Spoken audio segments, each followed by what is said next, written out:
The date was May 21st, 2025. South African President Cyril Ramaphosa arrived in Washington, D.C. He was set to meet former U.S. President Donald Trump. This wasn't just any meeting, it was a significant diplomatic event. The White House, a symbol of global power, was the stage. Discussions here can shape international relations. For South Africa, strong ties with the U.S. are crucial.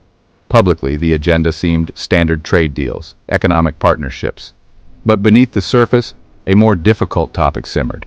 The plight of some white South African farmers seeking asylum in the U.S., citing fears over violent farm attacks and murders.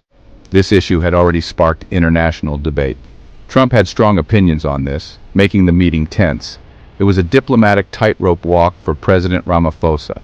The stakes were incredibly high for everyone involved. For Ramaphosa, it was a test of leadership on a challenging stage.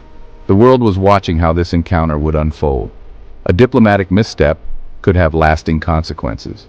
This wasn't just a meeting, it was a high-stakes performance. The global audience waited to see the outcome. Ramaphosa had to navigate this with skill and poise. The meeting was more than a conversation. It was a test of diplomacy, leadership, and international relations. The outcome would resonate far beyond the White House. At the heart of the tension was a painful subject. White South African farmers were seeking safety abroad. Reports of brutal attacks and murders fueled their anxieties. This group claimed they were being specifically targeted. Their requests for asylum painted a grim picture, a picture of a community feeling persecuted and vulnerable. This narrative had gained traction in some international circles. Farm attacks in South Africa are real and a serious concern. Many people of all races living on farms face danger. However, the issue is complex, deeply layered. It's not always a simple case of black versus white. Though in South Africa, race is often part of the context. This specific narrative, focusing on white farmers, has been amplified. Certain international groups and media outlets highlighted it. Former President Trump himself had previously tweeted about it. He had spoken of large-scale killing of farmers. Some even used the term genocide to describe the situation. These are very strong words, very serious accusations. They painted a picture of state-condoned ethnic cleansing, which, it must be said, is widely disputed by credible sources. Former President Trump has a distinctive style. During the meeting, he didn't hold back. He used the platform to put President Ramaphosa on the spot. The issue of white farmers became his main talking point. He framed it as a crisis ignored by the South African government. His approach was direct, confrontational, and very public. Trump leveled some very serious accusations. He spoke of a genocide against white Afrikaners, a claim that experts and fact-checkers have widely debunked. He mentioned 59 white refugees relocated to the U.S. to dramatize his points. He reportedly used a video montage. News clippings were presented, lights were dimmed for effect. He even showed a clip of politician Julius Malema singing "Kill the Boer." The sources for some of these claims were questionable. Reports later showed some articles were from partisan blogs. Other information was unsubstantiated or taken out of context. This tactic of using dramatic but unverified information is familiar. It's designed to create a strong emotional impact, regardless of the factual accuracy of every detail presented. The goal seemed to be to overwhelm and accuse. What was Trump's motivation for this approach? Perhaps it was to appeal to his own political base. Or maybe it was a power play, to put Ramaphosa on the defensive. President Ramaphosa found himself in a tough position. Faced with these dramatic accusations, he had to respond. Reports indicate he remained calm and polite throughout. He directly denied the allegations of a genocide. He sought to counter the narrative Trump was pushing. His demeanor was one of composure under pressure. Ramaphosa offered a different perspective on the violence. He stated that the majority of murder victims in South Africa are black. The violence, he explained, is primarily criminal, not political. He also acknowledged the context of racial injustice in the country, and he made it clear the ANC does not support hateful rhetoric. He specifically distanced his party from songs like "Kill the Boer." This was a delicate balancing act for the South African leader. He had to acknowledge the reality of violent crime, yet he also had to firmly refute the genocide claims. He tried to explain the complexities of South Africa's situation. a nation grappling with a legacy of inequality and high crime rates. His words aimed to provide context and nuance.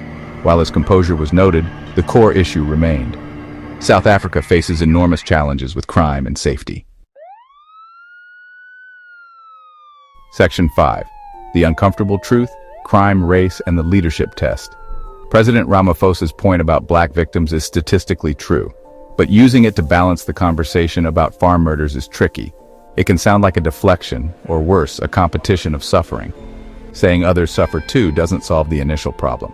The fact that so many South Africans of all races are victims of crime is a tragedy.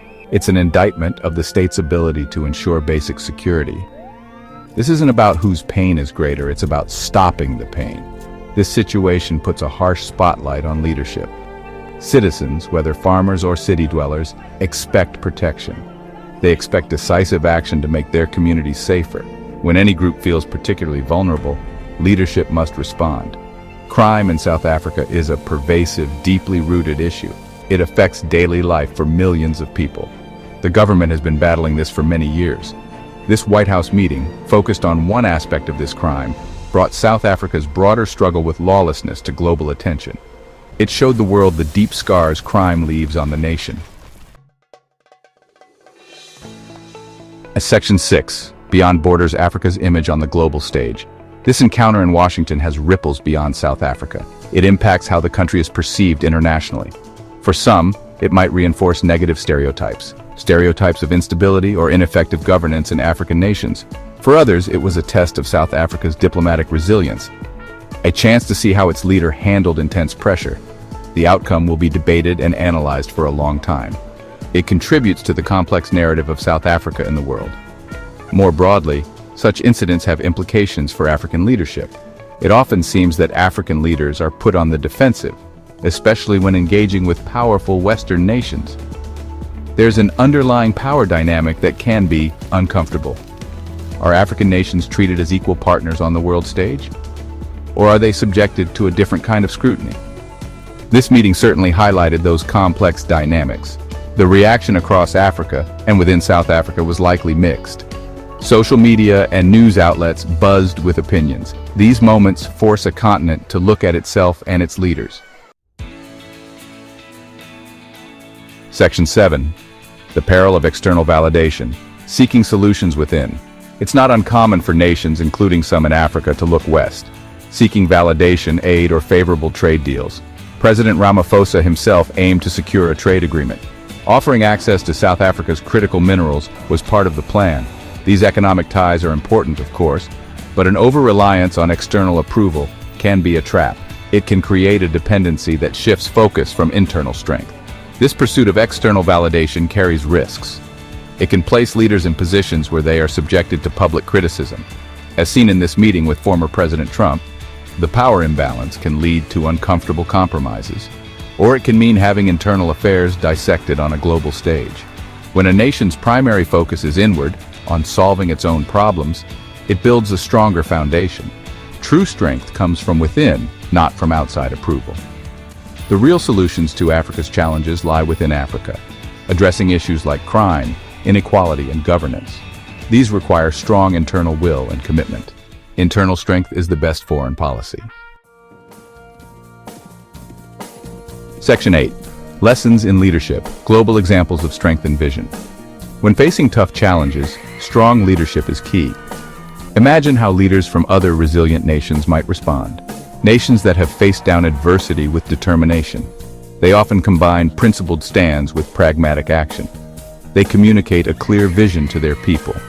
They don't just react, they proactively shape their destiny. They project confidence rooted in genuine internal strength. Their responses are measured but firm, backed by results. We can look to countries that have tackled widespread crime, or nations that heal deep societal divisions effectively. Think of Colombia's journey in reducing violence, or Rwanda's path towards reconciliation and rebuilding after genocide. These transformations were not easy, nor are they perfect, but they show what's possible with focused leadership. With strong institutions and a national will to change, they prioritized internal reforms and citizen well-being. National pride and self-reliance play a crucial role. Leaders who inspire this in their people achieve great things. They prioritize their nation's dignity and sovereignty. Section 9. A new dawn for Africa, forging a path of self-reliance. This moment, this uncomfortable spotlight, can be a catalyst, a call to action for leaders across the African continent. It's time to take full ownership of our challenges, to address the root causes of issues like crime and inequality.